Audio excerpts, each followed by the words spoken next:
পুজোর 4টে দিন আনন্দে কাটানোর পরে বিসর্জনের দিন সত্যি মনটা খুব খারাপ হয়ে ওঠে। ছোট থেকে বড় সবারই মনটা ভারাক্রান্ত হয়ে যায়। মা চলে যাচ্ছেন, মায়ের বিসর্জন হচ্ছে। বিসর্জন কিন্তু এটা প্রকৃত বিসর্জন নয়, কেননা মা পুজো প্যান্ডেল বা দালান বাড়ি থেকে মা আমাদের হৃদয়ের মধ্যে প্রবেশ করেন। এই 4টে দিন শুধু মা বাইরে থাকেন, সুতরাং আমাদের মন খারাপে কিছু নেই। এবং বিসর্জনের প্রকৃত অর্থ যে আমাদের মধ্যে যে লোভ, কাম, ক্রোধ সেগুলোকে আমরা বিসর্জন করি। বিসর্জন করে আমরা পবিত্র হয়ে মায়ের যে আসল রূপ সেটাকে আমরা আমাদের হৃদয়ে ধারণ করি।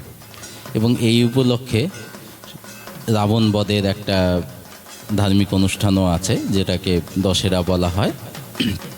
সেই দশেরাতে আমরা বাজি পুড়িয়ে রাবণ বধ করি, মানে আমাদের ভিতরে যে অন্ধকার যেগুলো আছে সেগুলোকে দূর করার জন্য আলোর উৎসব করে আলোর মাধ্যমে বাজি পুড়িয়ে আমরা সেটাকে সেলিব্রেট করি, সেটাকে দশেরা বলা হয়।